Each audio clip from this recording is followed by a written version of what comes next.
Hi guys, Mike here, the sound guy for you with another product review.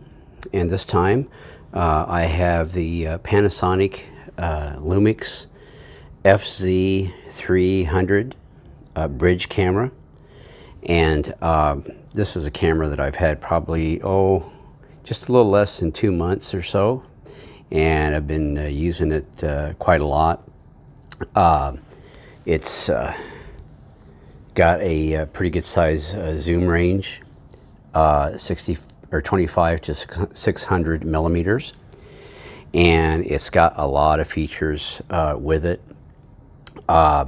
This is a really nice camera, although the sensor unfortunately is only about the size of the sensor you'd find in your average cell phone, which is 1/2.3 size sensor. And but you know, it does shoot 4K video, and it shoots full HD at 60 frames per second, 4K at 30 frames per second, or 24. And you know, you've got a lot of frame rate choices to use with the different quality options. You've got slow-mo, 120 frames per second in HD. And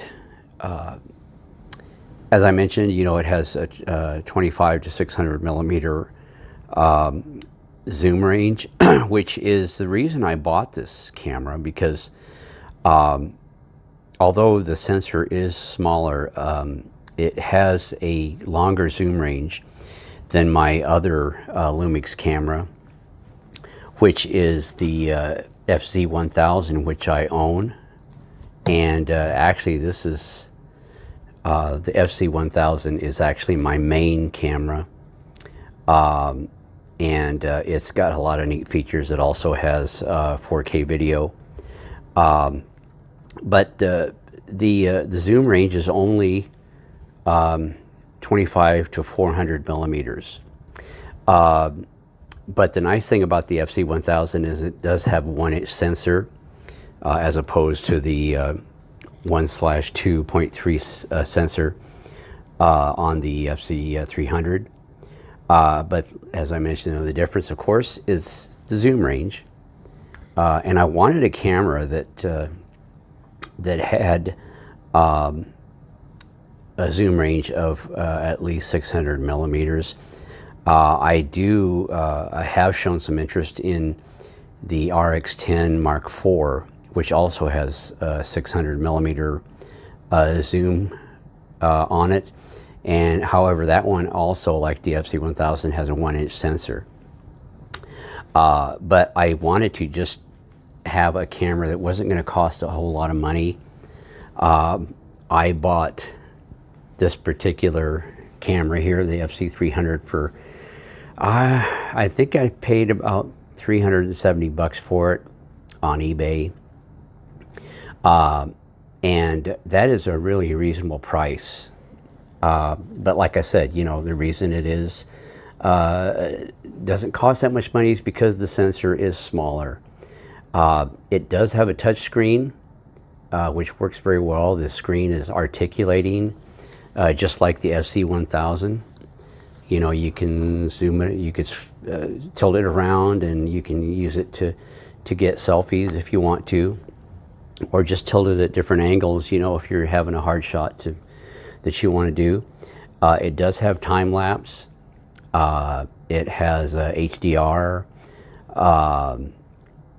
You know, it has a lot of neat features. It has 4K photo, which, you know, the FZ1000 does not have that. The 4K photo allows you to pick out, you can shoot it in 4K photo and it'll just take, you know, video at 30 frames per second. And then you can go back and pick out one photo from that 4K video, and you can save it. But the thing of it is, though, is you can do the same thing, though, if you're just taking regular 4K video and with not having to use the 4K photo feature, you can just take the regular 4K video and you can also pick out a picture that way. I guess I'm not sure what the advantage of 4K photo is. I've never tried it, but it's there if you want to use it. The nice thing I like about these cameras is that you can also, it gives you the ability to set the frame rate, the ISO, shutter speed, and for the video. And that I really like that you can do that with these cameras, where you're not just stuck with one, frame rate or exposure setting. You can set different exposures settings for the video and not just photos. So that's the nice thing about these cameras. I use that quite extensively. If I'm out shooting birds with this camera, and I do take a lot of 4K video of birds in flight, and I can just go back and I can pick out whatever frame of that video of a bird in flight and pick out the best one to use for a photo, and you can save it, and it ends up being an 8 megapixel photo, and which is of course not as good a quality as the regular 12 megapixels, which this does take.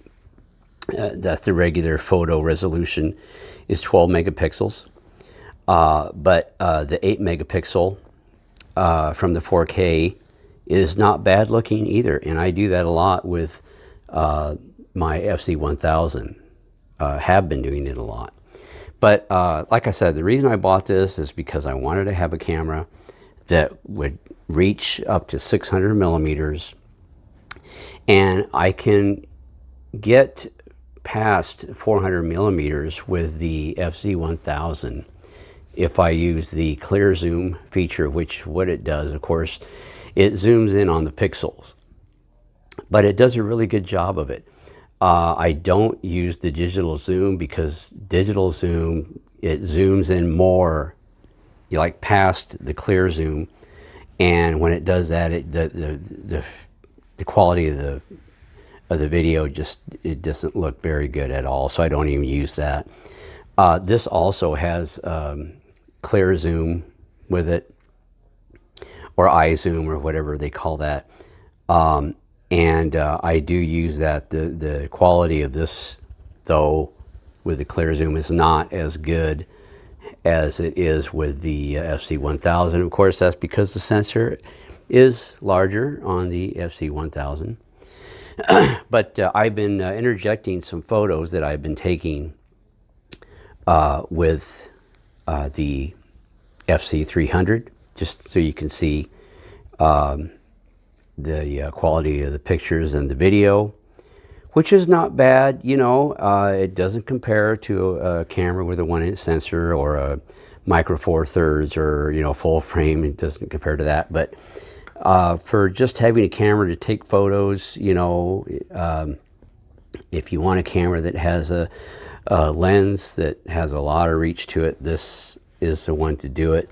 As a lot of other videos about this camera, what they say is, the advantage, of course, is you don't have to take a ton of lenses with you, which is really difficult to do. You have the lenses all built in here. It's a, all-in-one type of lens. You can get macro with this lens if you want to, which I have taken a lot of macro shots with this camera. And it does a really good job. Obviously not as good as the FZ1000 or my Canon 60D. I have a Canon 60D APC frame sensor, and I have a dedicated macro lens with it. And of course, this FZ300 is not going to be able to compete with that, but this still takes not bad macro photos. And if you're just, you know, it's just a hobby, and you know, you're not a professional photographer, these cameras really do a good job. And I would really recommend this camera to anyone who wants to have, like, say, a B camera, or if they want to take some good 600 millimeter shots, you know, take a lot of wildlife photos or videos. You know, actually either one of these cameras does a good job. So anyway, I'm going to leave you with some more photos and videos that I've taken with this camera. And if you like this video, give me a like and a thumbs up. Subscribe if you would like to. Leave any comments. You know, I'd love to hear from you. And if you have any questions about the camera, I'd be happy to try to answer them for you. Otherwise, this is the Sound Guy for you, signing off, and I hope you enjoy the video and the photos of the FZ300.